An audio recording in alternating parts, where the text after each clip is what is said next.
లేదు. మనం అంతా కూడా ఇదే కోరుకుంటాం, జీవితంలో సుఖంగా ఉండాలని, ప్రశాంతంగా ఉండాలని. కానీ ఒక్క విషయాన్ని మాత్రం బాగా గుర్తుపెట్టుకోవాలి.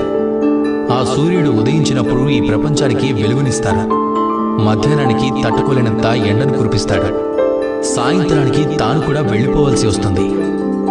మన జీవిత చక్రం కూడా కాస్త ఇలాగే ఉంటుంది. ఎప్పుడూ ఒకేలా ఎప్పటికీ ఉండదు. ఎప్పుడైనా నదిని చూసారా? అది పారుతూనే ఉంటుంది. ఈ నది పారుతుంది కాబట్టి దీనికి ఆటంకాలనేవి వస్తాయి.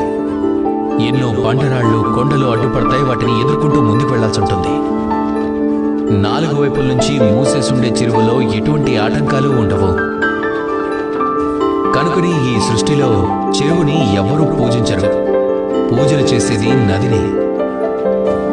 గుర్తుపెట్టుకోండి, కేవలం సమాధిలో ఉన్నవారు మాత్రమే సమస్యలకి దూరంగా ఉంటారు. వారు అసలు ఈ సృష్టిలోనే లేరు.